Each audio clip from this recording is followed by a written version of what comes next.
Have you ever bought something impulsively and regretted it 5 minutes later, or judged someone instantly based on their face, only to find out they are completely different? You might think you are a rational, logical human being in control of your choices, but Nobel Prize winner Daniel Kahneman argues that you are actually being run by two very different systems. In his masterpiece, Thinking Fast and Slow, Kahneman introduces us to the two main characters of our mind, System 1 and System 2. Understanding how they fight for control is the key to making better decisions, avoiding manipulation, and understanding human nature. Let's dive in. First, let's meet System 1. This is your fast thinking. It operates automatically and quickly, with little or no effort and no sense of voluntary control. It's the part of you that detects that one object is more distant than another, or answering 2 plus 2 instantly. Then there is System 2. This is slow thinking. It allocates attention to the effortful mental activities that demand it, including complex computations. It's the part of you that parks a car in a tight space or multiplies 17 by 24. The problem is, System 2 is lazy. It takes a lot of energy to use. So, your brain defaults to System 1 whenever possible. System 1 is the autopilot. System 2 is the pilot who is usually sleeping in the back. Because System 2 is lazy, System 1 uses shortcuts called heuristics to make decisions fast. While helpful for survival, these shortcuts often lead to severe logical errors called biases. Let's look at the most dangerous ones. The first major bias is anchoring. This occurs when people consider a particular value for an unknown quantity before estimating that quantity. The estimate then stays close to the number that people considered, hence the image of an anchor. Imagine you walk into a luxury store. You see a bag for $5,000. You are shocked, but then the salesperson shows you a watch for $500. Suddenly, the watch seems cheap. It isn't cheap. You were just anchored to the $5,000 price tag.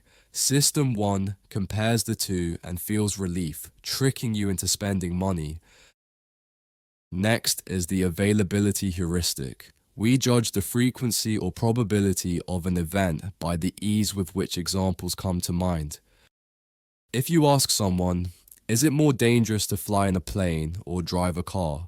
Many will feel flying is scarier. Why? Because plane crashes are dramatic and cover the news. They are available in your memory. Statistically, car accidents are far more common, but they are boring. So System 1 ignores the statistics and focuses on the drama. Perhaps the most powerful concept in the book is loss aversion. Kahneman discovered that the psychological pain of losing something is about twice as powerful as the pleasure of gaining the same thing. If I offered to flip a coin where tails you lose $100 and heads you win $100, you wouldn't take the bet. The fear of losing that $100 is stronger than the excitement of winning it. You would likely need a potential gain of $200 to even consider risking the $100 loss. This keeps us in bad jobs and bad relationships because we fear losing what we have more than we value what we could gain. This leads us to the sunk cost fallacy. Have you ever sat through a terrible movie just because you paid for the ticket, or finished a meal you were too full to eat because you paid for it? Rational System 2 would say, the money is gone, my time is valuable, I should leave. But Emotional System 1 says, we paid for this, we can't waste it. By focusing on the past cost, you waste your future time. Kahneman also explains a statistical principle called regression to the mean. In life, extraordinary performance is usually followed by average performance. He uses the example of flight instructors. Instructors believed that screaming at a pilot after a bad landing improved their next attempt, while praising a good landing made the next one worse. They thought punishment worked better than praise. But they were wrong. If a pilot had an exceptionally bad landing, the next one would naturally be better, closer to the average, regardless of the screaming. If they had an amazing landing, the next would likely be worse. The instructors were fooled by randomness. Kahneman summarizes System 1's biggest flaw with the phrase, "What you see is all there is." System 1 is radically insensitive to the quality and quantity of information that gives rise to impressions and intuitions. We jump to conclusions based on limited evidence. If a politician looks strong, we assume they are competent. If a company has a cool logo, we assume the stock is a good buy. We rarely ask, what information am I missing? So, how do we use this? We cannot turn off System 1. It is essential for survival, but we can learn to recognize situations where mistakes are likely.